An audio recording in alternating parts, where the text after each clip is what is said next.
Então, mais uma vez, boa noite a todos. Agradecendo pela companhia de vocês. Hoje é o nosso 20º encontro com a leitura do livro Renúncia. E nós prosseguimos aqui agradecendo a Deus pela oportunidade desse estudo, rogando também a equipe espiritual da Casinha de Oração, o amparo para todos aqueles que estão aí com seus problemas de saúde, que os benfeitores espirituais possam passar pelo lar de cada um de nós, deixando a bênção confortadora do passe, a medicação necessária, o amparo necessário. Então, para dar início às nossas atividades dessa noite, eu vou pedir para a Ritinha fazer a prece de abertura. Pode ser, Ritinha? Pode sim, Maroísa. Então, boa noite a todos. Boa noite. Vamos elevar o nosso pensamento até Deus, nosso Pai, agradecendo, em primeiro lugar, pela oportunidade de estarmos aqui mais uma vez reunidos para mais um estudo, para mais um conhecimento, para mais experiências que a gente vai adquirindo através desses estudos. Eu peço, Senhor, que nos dê sabedoria e entendimento para as lições do dia de hoje. Peço também que ajude a todos os nossos irmãos que se encontram adoentados, que se encontram impossibilitados de estar junto conosco e que recebam em seus lares o amparo, o abraço fraterno de todos nós. Que Deus, na sua infinita bondade e misericórdia, continue nos amparando e nos dando força e coragem para a gente continuar firme nos estudos. Muito obrigada, Senhor. Graças a Deus. Assim seja. Muito bem, gente. Eu vou parar, então, de compartilhar o PowerPoint, voltando aqui no Google, parando de apresentar e compartilhar agora a nossa tela com o texto, certo? Deixa eu abrir aqui em tela cheia. Pronto. Bom, gente, nós estamos quase terminando o capítulo 4. E nós paramos num momento de bastante sofrimento para Madalena. Ela teve a bebezinha, teve a filha, né, teve o nenezinho, o pai já havia falecido, mas jamais poderia imaginar que ela estava sendo vítima de um plano sinistro realizado por Susana, tendo como cúmplice o próprio Antero, que era primo de Madalena. E ela estava achando muito estranho que ela escrevia para o tio Jacques, que vivia em Versalhes. Versalhes fica bem pertinho de Paris, mas o próprio Antero destruía as cartas que ela escrevia para Jacques, porque o combinado era esperar que chegasse uma carta de Susana notificando o suposto falecimento de Cirilo pelo naufrágio. Então, somente depois de um mês do nascimento de Alcione é que eles receberam uma carta de Susana. Susana estava ainda em Blois, na sua casa, junto com seu pai, Jacques.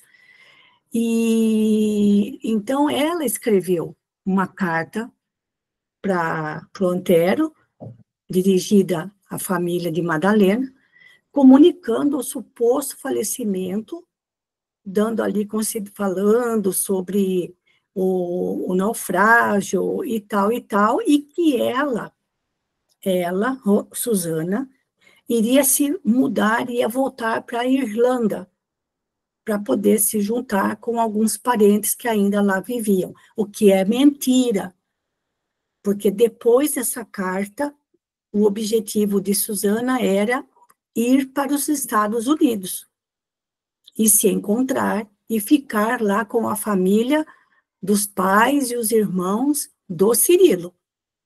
Então, o que ela está falando aqui na carta, que ela ia voltar para a Irlanda junto com o Jacques, é tudo mentira.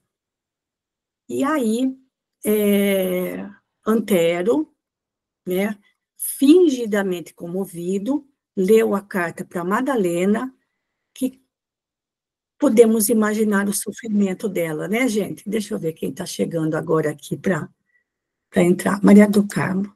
Boa noite, Maria do Carmo. Então, Madalena havia ficado com sequelas da varíola. Ela ficou com os pés tortos, e isso ia trazer não somente muitas dores, mas muitas dificuldades para ela na vida. E então, vejam, gente, perdeu o pai,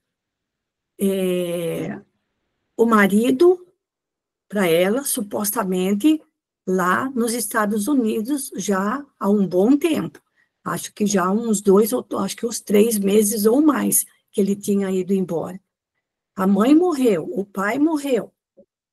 Todos os seus servos, os servos da casa, deixa eu ver quem está chegando, a Elaine, todos os servos da casa também contraíram a varíola e foram embora. Sobrou ela e Antero. E eles também contrataram uma auxiliar chamada Dolores, que também era espanhola, para poder ajudar Madalena.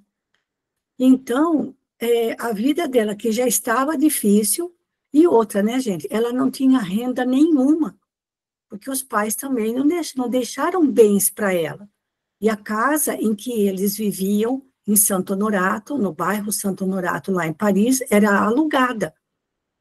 Então, conforme Antero e Susana combinaram, seria com aquela farsa, né, de que Madalena teria morrido também, né, incluindo o próprio Jacques, foi avisado de que Madalena tinha morrido por causa da varíola, e que estava enterrada junto com o pai, lá no cemitério dos Inocentes. Então, para os poucos conhecidos da família de Madalena, para todos foi comunicado que ela e o pai tinham falecido. Por isso que Antero levou Madalena para viver em Versalhes, longe de Paris, longe do bairro onde eles viviam, para não deixar nenhum rastro. Então, para todos, Madalena tinha morrido. E agora chegava a ela uma falsa notícia, né, o suposto falecimento de Cirilo no naufrágio junto com a sua família, quando tinham embarcado para os Estados Unidos. Gente, um plano sórdido. Foi um plano sórdido de Susana. E tendo Antero como cúmplice. Então, foi assim, uma carga de sofrimento gigantesca para Madalena, que devia ter em torno de uns 25 anos, gente. O mais velho ali era o Antero, que tinha em torno de uns 30 e poucos anos. Mas Madalena devia estar em torno ali dos seus 25 anos. E já com tanto sofrimento, né? Tanto sofrimento, uma vida de sofrimento. Então, ela, que ela fez? Ela escreveu para Antero, ela, mais uma vez, ela escreveu para Jacques, uma carta para Jacques, mas o Antero destruía todas as cartas que ela escrevia. Então, ela também não entendia por que ela não tinha nenhum retorno de Jacques, porque para Jacques, Madalena também tinha morrido de varíola. E pelas circunstâncias, ela não tinha condições de ir até a casa de Jacques, de ir até a casa de Susana, porque conforme Susana combinou, na carta que ela iria escrever, comunicando a morte de Cirilo, ela dizia que ela e Jacques teriam voltado para a Irlanda, o que é tudo mentira. Então, o sofrimento de Madalena, gente, era superlativo. E ela não tinha, materialmente, ela não tinha ninguém com quem contar para a sua própria subsistência, a não ser Antero. Certo? Então, foi aqui que nós paramos, no parágrafo 67, quase já no finalzinho desse parágrafo 4. Celina, dá para você ler para a gente? Sim, dá sim. A prima contemplou através do véu do pranto para verificar a diferença de expressão magnética daquelas palavras em confronto com as vivas recordações do esposo. Cirilo também lhe falava assim, nas horas tristes, mas seus gestos e mesmo a entonação da voz eram profundamente diversos.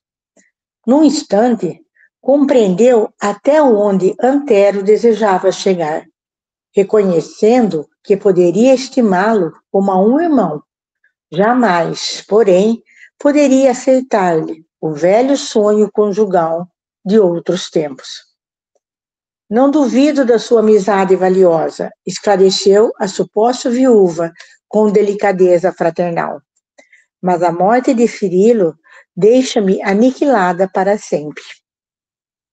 Mas tenho uma filha a exigir teus desvelos, advertiu algo enciumado, apelando para os seus sentimentos de mãe. Madalena tomou Alcione ao colo, como a buscar o derradeiro motivo do seu apego ao mundo, enquanto o rapaz continuava. Não te deixes abater por impressões transitórias. A luz volta do céu diariamente. A alegria se renova sempre.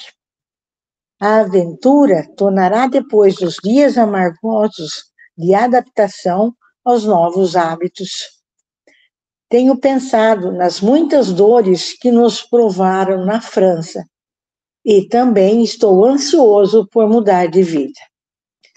Dize uma palavra e levar-te-ei aonde quiseres. Não desejarias ir à nossa Espanha muito amada? Se te prouver, tornaremos a Granada, a fim de recordar nossa infância feliz e descuidosa. Veremos de novo o céu da pátria e Alcione crescerá à sombra do nosso afeto. A tais palavras comovedoras, Madalena quis dizer que desejava ir para Blois imediatamente, a fim de ajoelhar-se aos pés de Jacques, implorando-lhe não a abandonasse com a criancinha. Suplicar-lhe-ia que a levasse consigo para a Irlanda, depois de confiar-lhe suas grandes mágoas.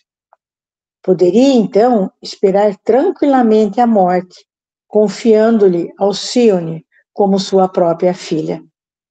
No entanto, lembrou que o educador e Susana haviam sido muito reservados na sua mensagem dolorosa. Ambos deviam conhecer a enormidade da sua angústia, os apuros em que se via, e, nada obstante, não lhe haviam mandado sequer um convite para acompanhá-los na Irlanda. Não seria justo perturbá-los. Além disso, guardava nítidas as reminiscências da fase difícil enfrentada por ocasião da longa moléstia de sua mãe. Possivelmente, o tio de Cirilo havia de acolher-lhe as súplicas com a sua bondade inata, mas ponderou que Susana talvez lhe respondesse como a senhora de Saint. Depois de muito refletir, voltou a dizer: compreendo que minha filha necessita da minha assistência constante e que não devo desanimar, mas a verdade é que me sinto desorientada e doente. Como encarar a possibilidade de mudanças se nem me posso locomover? E para que servem os carros? Disse ele, enternecido. Poderemos partir quando quiseres. Alcione terá minha afeição paternal. E quando te restabeleceres, hás de reconhecer que a aventura tem modalidades infinitas. Madalena concentrou-se um instante e declarou: de nada valem as mudanças quando padecemos de males incuráveis, mas, se fosse possível, partiria para Connecticut, a fim de colher as derradeiras notícias de Cirilo. A carta de Blois conta que o naufrágio ocorreu nas costas da colônia. Quem sabe se foram salvos alguns naufragos? A família Davenport compunha-se de várias pessoas. Minha sogra parecia uma criatura virtuosa e santa. É bem possível que lá esteja e me receba com carinho. É verdade que não me conhecem, mas tenho as cartas afetuosas que me escreveram de Belfast. Elas me identificariam. Assim, discorrendo, tinha os olhos brilhantes nessas evocações. Quem sabe os sobreviventes foram recolhidos por mãos piedosas? Prosseguia mais animada. Talvez ainda encontre o túmulo de Cirilo para cobri-lo de flores. Antero, que a ouvia atencioso, obtemperou. De pronto, não podemos cogitar de viagem tão longa, mas poderemos regressar à Espanha e lá tentá-la a qualquer tempo. Não faltam por lá embarcações seguras e confortáveis. Rogarei a Deus nos conceda essa graça. E eu não descansarei enquanto não tiveres essa alegria, concluiu o rapaz, revelando extrema dedicação. Mais algumas palavras fraternais e Madalena ficou só, novamente entregue às suas penosas recordações. Apagando o candelabro, a sombra como lhe aumentava a angústia. Não obstante as afirmativas animadoras do primo, fazia questão de examinar a extensão de sua mágoa inconsolável. Ainda que atingisse a América, que encontrasse o túmulo do marido e conhecesse todos os pormenores da catástrofe, não deixaria de padecer com a sua viuvez e a orfandade da filha. Se chegasse a abraçar Constância, seria para chorar, sem esperança de júbilos novos. Sentia-se doente, abatida, desesperançosa. E se não mais conseguisse caminhar com agilidade, não seria um espectro acorrentado à cama, um fardo sacrificante para outrem?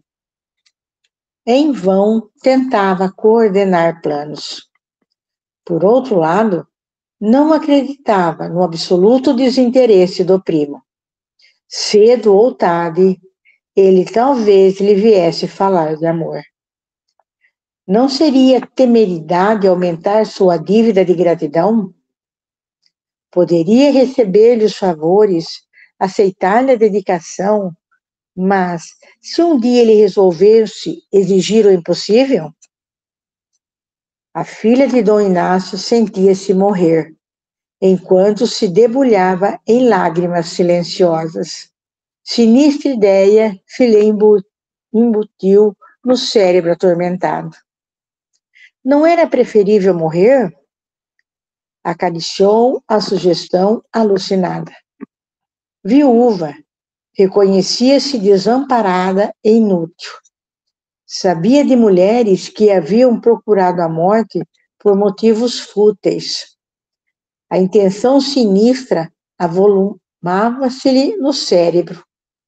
Recordou o vidro minúsculo no qual o pai sempre guardava um tóxico fulminante.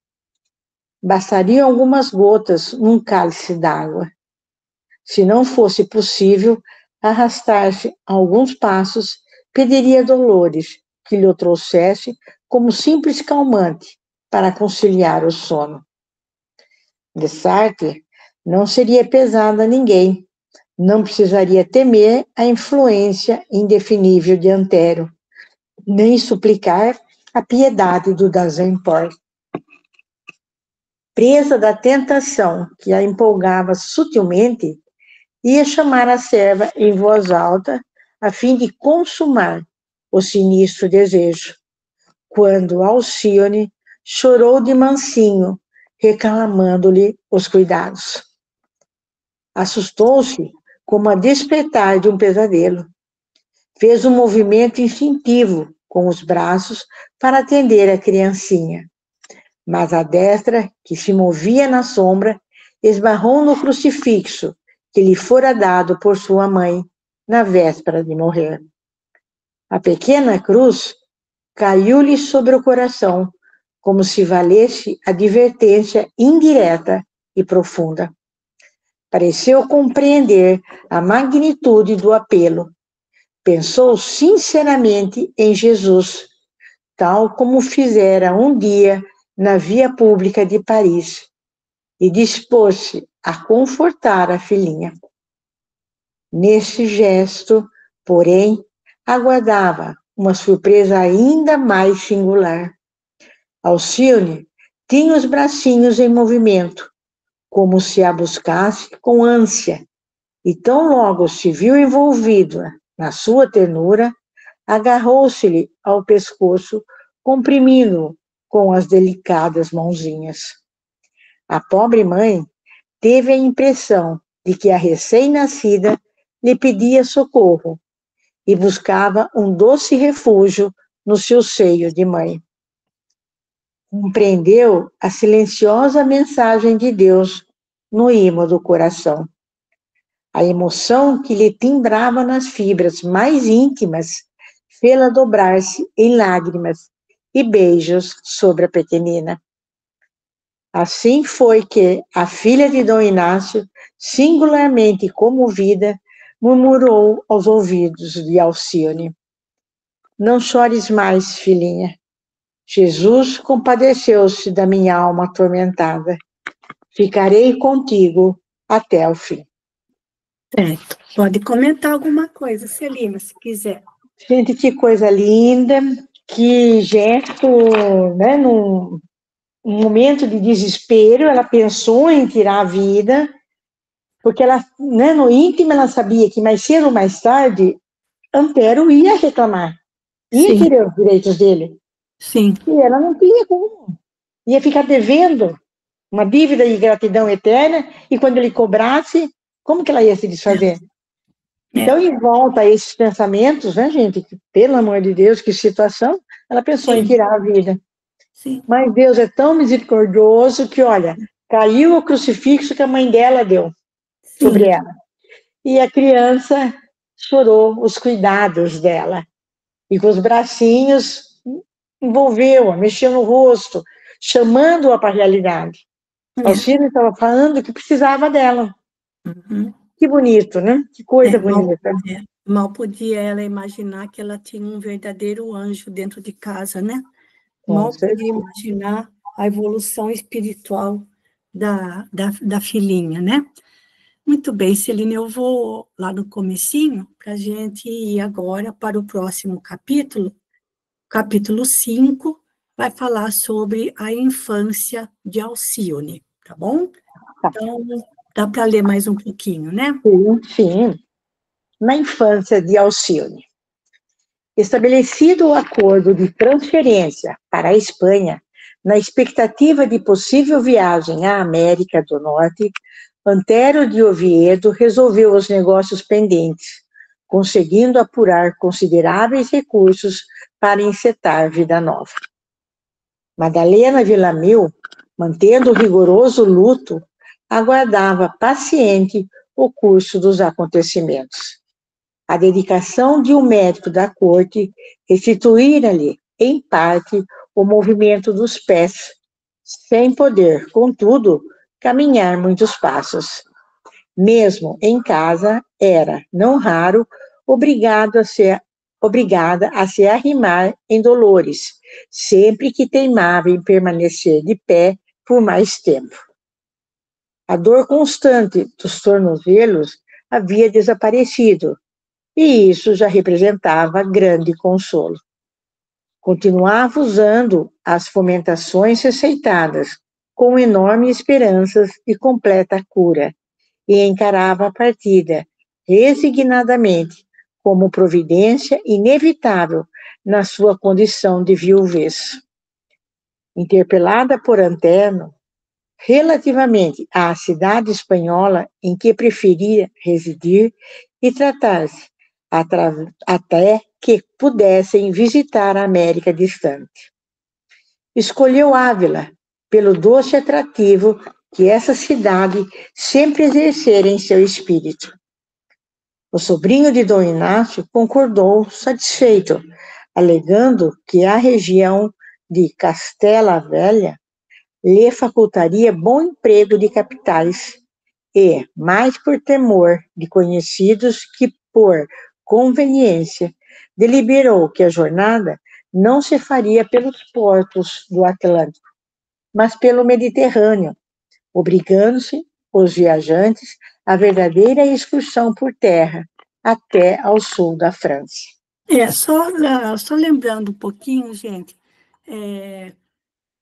eu vou pegar aqui a cidade de Ávila, para a gente ter uma ideia que Emmanuel diz aqui que a cidade de Ávila, só que primeiro eu vou sair do modo tela cheia, tá? A cidade de Ávila fica na região de Castela Velha. E deixa eu só colocar aqui, peraí, ó. Olha, aqui tem, deixa eu aumentar essa página aqui não está com 400%, mas deixa eu aumentar aqui para o pessoal poder enxergar melhor. Olha, fica praticamente bem no centro. Ainda compartilha com nós. Não está compartilhando. Tem Não. mais né? Eu sempre esqueço. Era tão fácil no outro. Não, Skype, né? eu não preciso nem fazer isso. Peraí, Celina. Deixa eu ver se eu consigo. Eu tenho que parar de compartilhar e compartilhar de novo. Aqui, ó. Aqui. Agora sim. Agora sim, isso. Agora sim. Eu esqueço, né? Que aqui você muda de tela, você tem que trocar. Gente, aqui, Ávila fica bem no centro da Espanha, e nessa região toda aqui, né? Assim como qualquer país é dividido em regiões, e essa região bem grande aqui chama Castela Velha. Então, eles estavam, ou melhor, aqui já é um pedacinho de Paris. Eles estavam em Paris aqui, olha, mais aqui para cima, aqui, olha, nesse canto de Paris.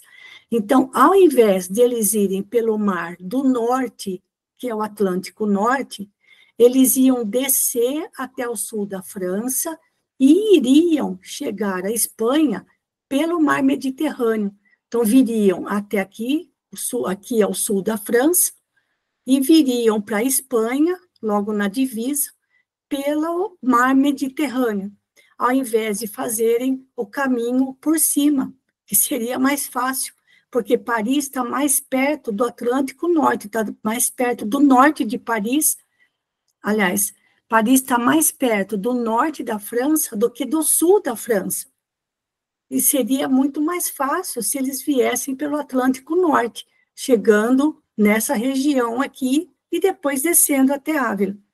Mas ele, para evitar encontros com algum conhecido, né, gente? Porque para todos, oficialmente, Madalena estava morta por causa da varíola. Então, para evitar esses encontros, ele achou melhor descer até o sul da França, chegando nessa região aqui, e pegando uma embarcação para a costa espanhola. Certo, gente?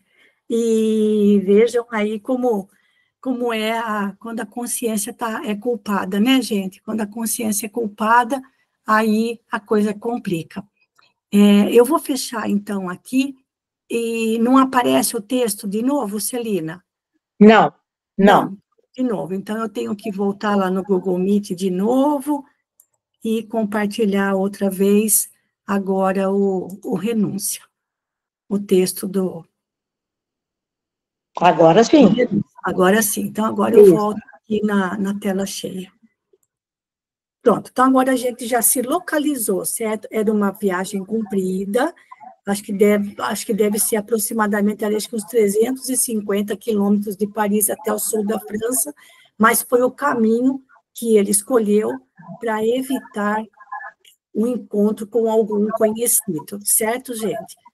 Pode continuar. Eu fechei a janela, mas aqui fala de Marsella. Marsella é bastante conhecida, é uma cidade muito conhecida da França, e fica no litoral sul da França. Pode continuar. A viagem na direção de Marsella foi difícil e penosa. Não obstante, Antério de Oviedo fazer o possível por demorar-se com as 3 companheiras nas cidades mais interessantes, a título de entretenimento e repouso. Da janela dos carros, sempre trocados em cada posto de muda, Madalena contemplava os campos de França, tomada de imensa saudade e dando a impressão de que regressava ao berço natal, como alguém que se sentisse perseguido pela realidade cruel, depois de um sonho bom. Celina, eu estou sem o celular aqui para ver a hora, já deu 8 horas aí? No meu deu, mas eu posso ler mais um pouquinho. Tá, então vamos terminar esse trechinho. Tá. Depois de muitos dias de jornada, defrontaram o antigo porto, vizinho de Catalunha. Aí descansaram por 2 semanas, tomando em seguida um navio confortável para a época, que os conduziria a Valência. Uma vez acomodados com imensos sacrifícios para Madalena, que se amparava em dolores, sustentando a filhinha ao colo, eis que Antério reencontra velho amigo da infância, abraçando-se ambos com ruidosa alegria. Frederico Isaac, o sobrinho de Dom Inácio, depois de muito conversarem sobre inúmeros problemas, como só acontecer a conhecidos que não vêm de há longos anos, passaram a tratar do regresso do fidalgo à Espanha. Antério confessou o intuito de mobilizar os capitais trazidos da França na perspectiva de bons negócios. Isaac, sem que ele percebesse, tem estranho brilho nos olhos argutos e exclama: pois veja que feliz acaso nos aproxima. É que tenho justamente em mãos o melhor negócio dos últimos tempos. Como assim? Interroga o rapaz curioso. Conheces o mercado de escravos para as colônias estrangeiras? Bom, gente, Antero não era um espírito ali com grandes virtudes, certo, gente? Daquele grupo de espíritos, os mais adiantados eram Jacques, Madalena, a mãe de Madalena, Dona Margarida, e, claro, Alcione. Nem Cirilo, o marido de Madalena, tinha grandes virtudes, e Antero menos ainda. Certo, gente? Então, vejam, o melhor negócio dos últimos tempos era o comércio de escravos. Nós estamos no século essa história se passa no século XVII. Aqui no Brasil também havia já a escravidão, por quase 400 anos, 300 a 400 anos. Então, isso estava extremamente em alta, e muita gente enriqueceu vendendo escravos. E aqui, quando ele cita, né, as cidades, Emmanuel cita as cidades de Valência, a Catalunha, que fica mais ali para... É uma região da Espanha que fica mais próxima à divisa com a França, só que mais para o sul. E Valência, outra cidade, porque ela fala que depois dali de Valência, eles iriam subir até Ávila. E aí, já Antero, vejam que é o destino, né, gente? Como os afins se encontram, né? Já apareceu para Antero aqui uma coisa que, já vou dar um spoilerzinho, iria comprometê-lo profundamente. Certo, gente?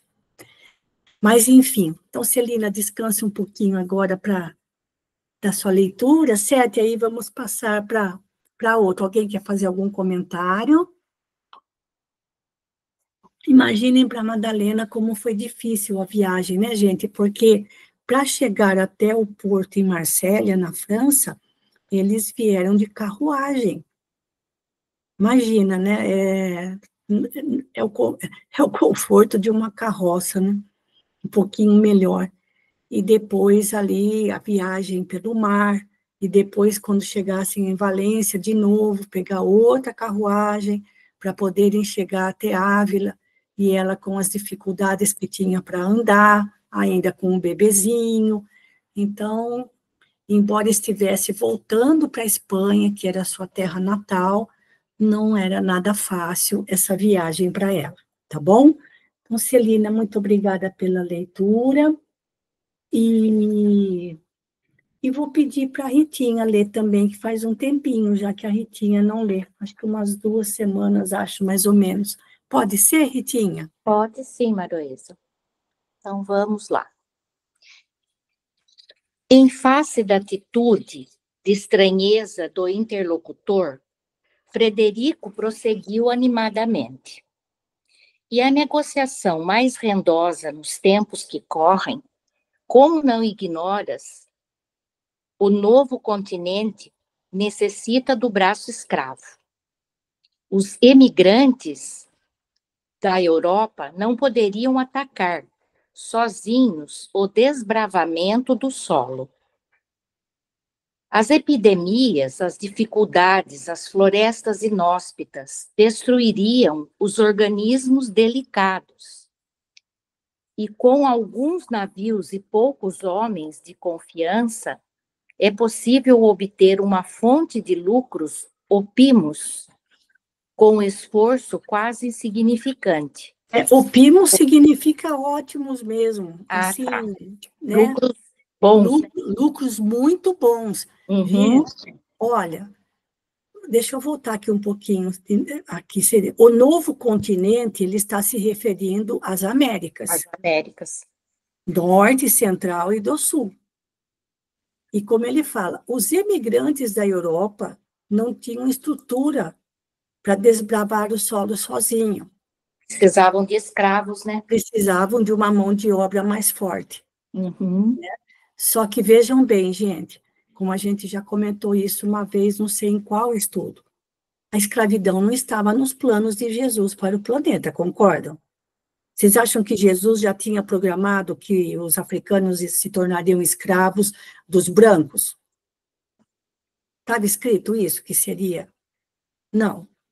Eles poderiam ter contratado como trabalhadores e pagar pelo trabalho deles, mas não escravizá-los como verdadeiros animais, não somente os africanos, mas também os índios. Certo, gente? Então, aí, o compromisso de séculos da escravidão também gerou séculos de reparação, né? E dores para quem se envolveu com isso, incluindo aqueles que faziam parte do comércio, né? Que, como ele diz aqui, né? Não precisava trabalhar muito, certo? Olha lá, um esforço quase insignificante, e vender escravos, certo? Então, vamos ver como é que vai essa conversa. Mas como? Inquiriu o outro. Bastam alguns naus corajosos que visitem periodicamente a costa da África. Apenas isso, nada mais. O troco de pequeninas bugigangas, conseguimos elevado número de selvagens, que sem embargo do cativeiro, passam a gozar os benefícios da civilização. Olha como eles eram considerados, gente, selvagens. Número de selvagens. E, além disso, eles iriam ser beneficiados. Os benefícios da civilização. Olha o pensamento deles, né? Mas vamos lá. De modo que, explicava Isaza, na atitude egoísta do homem que deseja mascarar propósitos execráveis, além de vingarmos transações lucrativas, ainda espalhamos numerosos benefícios entre os negros bárbaros de costumes primitivos. Depois de uma pausa, entrava em outros pormenores.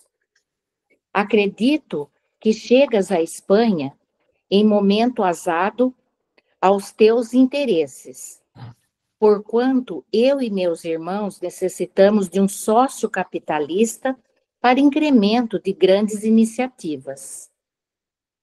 Dispondo apenas de um navio, temos perdido ótimas oportunidades nos mercados mais rendosos. As colônias inglesas, francesas e portuguesas são grandes centros de consumo. E o Antero, que se achava muito esperto, né? Ainda fala para o antigo conhecido que estava indo para a Espanha levando uma boa grana, né, gente? E era justamente o que eles queriam, né? Alguém que financiasse ou que comprasse mais navios, mais embarcações, para eles irem buscar mais escravos, né? Então, a gente vê que, assim, os afins se encontram de qualquer jeito, tanto para as boas realizações, quanto para os negócios macabros, né, gente? Pode continuar. E o astuto amigo passava a minudenciar e encarecer a importância de lucros tão fáceis, seduzindo o companheiro para o risco das largas aventuras. As palestras renovavam-se durante toda a viagem, e quando desembarcaram em Valência, Antero de Oviedo já estava convencido das vantagens do tráfico negro, decidido a entrar na empresa com todos os recursos disponíveis. Obrigado a conduzir o pequeno séquito até Ávila, despediu-se do amigo com a promessa de se encontrarem no mês seguinte, para tomar as providências definitivas. A reduzida caravana descansou alguns dias antes de atravessar o Aragão, em demanda das regiões de Castela Antiga. Mas no fim da segunda semana de permanência na Espanha, instalava-se em modesta vivenda a 3 quilômetros das portas da cidade onde Madalena recebera a melhor educação, num estabelecimento religioso das Carmelitas. Isso, Madalena, quando viveu na Espanha, ela ficou como interna, né, né, das Carmelitas, tá? E aqui, Aragão é outra região da França, certo, gente? Perto ali, vizinha de Castela Velha, ou Castela Antiga, onde fica a cidade de Ávila. A paisagem não era bela. As águas do Adaja vinham fertilizar a terra empedrada, com minúscula corrente roubada ao leito do rio, e algumas árvores frutíferas mitigavam a aridez do solo.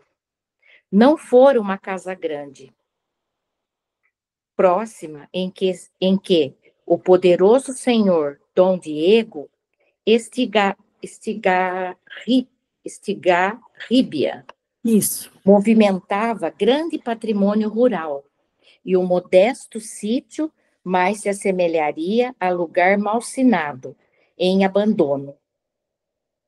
Antero, porém, adquirira-o em definitivo, oferecendo-o à prima que recebera a dádiva com satisfação justa e sincera. Então, Antero adquiriu um pequeno sítio certo? Mas numa região que não tinha nada, a não ser aquele pequeno riozinho, e o lugar era ali, ó, como ele diz ali, ó, algumas poucas árvores frutíferas que mitigavam a aridez do solo. Então, não era um lugar, assim, muito bonito, tá? E próximo a, ali, o lugar mais próximo era aonde vivia esse Dom Diego Estigarribia, que era um poderoso senhor ali de toda a região, tá? Pode continuar. Ao fundo da paisagem, repontavam as torres das velhas muralhas da cidade famosa e os bronzes dos seus templos românticos. Enchiam o ambiente com dobles impregnados de dolorosas evocações. Nos primeiros dias, Madalena Villamil não saberia explicar a sensação de tristeza que intimamente a empolgava. Observava o casario à distância, experimentando impressões indefiníveis. Aquelas muralhas antigas, com as suas 86 torres originalíssimas, falavam-lhe à alma sensível. Sentia-se encarcerada, presa de receios estranhos, num conjunto de sensações amargas que a desolação da terra empobrecida mais acentuava. Uma vez terminados os serviços da instalação, Antero viajou para Madrid a cuidar dos novos interesses. O rapaz, entretanto, fora das disciplinas a que se submetiam os protocolos franceses de Versalhes e Paris, e sem a assistência afetiva de Dona Margarida, que maternalmente se desvelara pela sua pureza de hábitos e de caráter, entregou-se logo no primeiro contato com a capital espanhola e perigosas dissipações com lamentável ausência de escrúpulos. Frederico Isaza, de posse da presa fácil, conduzia-o dia a dia ao total esquecimento de suas obrigações. Assim, empregou a maior parte da fortuna nas aventuras do tráfico negreiro, assinando compromissos de vulto com agiotas e financistas astuciosos e inflexíveis. Como se desejasse desforrar os dias lúgubres da epidemia parisiense, lançou-se a noitadas alegres, cheias de prazeres e de vinhos caros. A princípio, recordava a prima e o ardor da paixão que o levara a participar de um crime, mas, com o egoísmo próprio da criatura humana, lembrava que Madalena continuava doente, incapaz de algo, deliberar em consciência. Tentar impor-se à prima enferma figurava-se-lhe extrema covardia. Era mais nobre aguardar ensejo adequado, e até que o ensejo chegasse, ei-lo entregue à volúpia de gozos fáceis e aventuras perigosas. Ou seja, gente, Madalena não foi viver na cidade de Ávila. Ela foi morar num sítio na zona rural. Sim, sem nenhum conforto, né? Sem nenhum conforto, longe de tudo. E de tudo. Assim, só tinha a companhia da filhinha e a Dolores. Da Dolores. Vivendo as duas ali sozinhas, numa zona rural, onde não tinha nada de nada, nem de um lado nem do outro. Antero caiu nas malhas ali daquele falso amigo, né, que mais queria mesmo era o dinheiro dele. Né? E aí ele se entregou a todas as coisas ruins. E aí acabou se entregando a uma vida dissoluta, porque já não tinha mais ali os compromissos e nem o modo de vida junto com a mãe de Madalena, Dona Margarida, né, que a quem ele realmente devotava assim, um amor verdadeiro pela mãe de Madalena. E Madalena doente não seria a mulher esfogueante que ele gostaria de ter como esposa, certo, gente? Então, ele se entregou para as noitadas e foi gastando o que ele tinha e até o que não tinha, certo? Ritinha, eu estou sem o celular para ver a hora aí, você fala... 8h23. 8h23? Então, ainda dá para a gente ler mais um pouquinho. Havia um mês que se ausentara. A filha de Dom Inácio, no entanto, apesar da monotonia de seu pedaço de campo, procurava encarar as dificuldades com o heroísmo das almas crentes. O primo não lhe havia deixado maiores recursos, mas ainda assim estava satisfeita. No íntimo, chegava a estimular aquela ausência.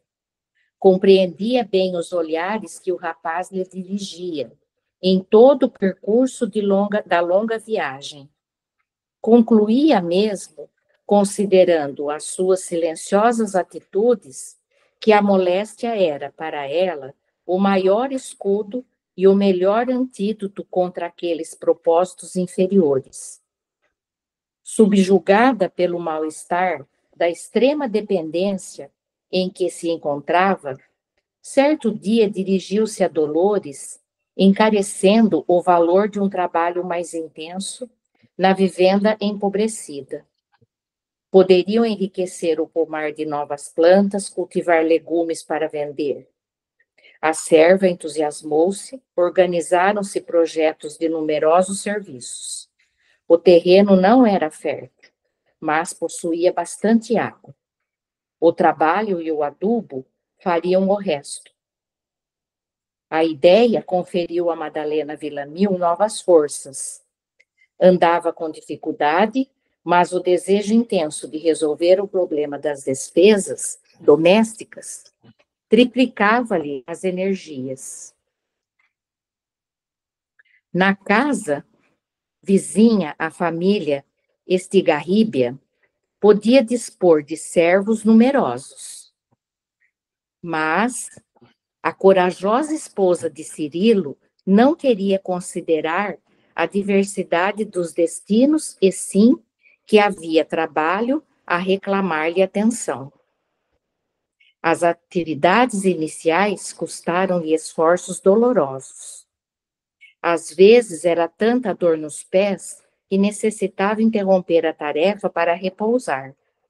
Todavia, auxiliada pela serva fiel, preparou e adubou o quintal, libertando as árvores frutíferas das parasitas que as sufocavam. Faltavam sementes e mudas de plantas, mas Dolores, que tinha um gênio alegre e comunicativo, prometeu que as pediria a um dos servos da casa vizinha na primeira oportunidade. Entre os rapazes de cor bronzeada que trabalhavam invariavelmente no campo próximo, a jovem, desde muito, havia fixado um, que sempre a observava com atenção. Valeu-se dessa circunstância e, no primeiro ensejo, estabulou ligeira conversa com o simpático desconhecido, junto à tapada que dividia as propriedades. Tratava-se de um semiliberto, da família Estigarribia, que chefiava os companheiros de serviço. Ele e os subordinados não eram escravos, propriamente, mas haviam nascido cativos em colônia portuguesa. Dom Diego e o filho Dom Alfonso tinham grandes interesses no tráfico de homens livres e haviam selecionado os melhores operários para os labores da grande fazenda de Castela a Velha. Pronto, nós vamos parar por aqui. Deu para entender, né, gente? Elas passaram a cuidar daquele sítio para tentar obter uma renda, porque Antero não voltava, não estava nem um pouco preocupado com a situação delas, né? Nem um pouco preocupado. E aí elas começaram a trabalhar na lavoura do sítio, né, a preparar o sítio para poder produzir frutas, verduras, legumes, para elas venderem, né? E Deus colocou ali ao lado dela a Dolores, que era moça ainda também, e que já acabou se envolvendo com né, um dos empregados da grande fazenda, que fazia divisa com o sítio onde elas viviam, e com isso ela conseguiu as sementes que elas precisavam para começar ali, fazer uma horta, plantar, e foi esse o destino de Madalena Villamil na Espanha, cuidar de um sítio para sua própria sobrevivência e da sua filha. Mais alguma coisa, Ritinha? Não, Maroísa, acho que está bem explicadinha essa parte, né? Isso. Eu vou marcar, então, que nós paramos aqui no parágrafo número 8, 8. Né, o nome do João de rapaz Deus. chamava-se João de Deus, certo, gente? Muito bem, então a gente vê, né, que mesmo nas situações mais difíceis, Deus nunca deixa de colocar um socorro ao lado de quem precisa, não é, Ritinha? E quem Né? tem vontade também Sim, de fazer claro, alguma coisa para resolver a claro, situação, né? claro, exatamente. Ao lado de Madalena colocou Dolores, e ali Exato. naquele sítio que não tinha nada, a Dolores já fez amizade ali com o rapaz, e as coisas começariam a ganhar terreno, tá bom? Então, eu vou voltar aqui no nosso Google Meet, ora de novo, e vamos já partir aqui para o nosso encerramento.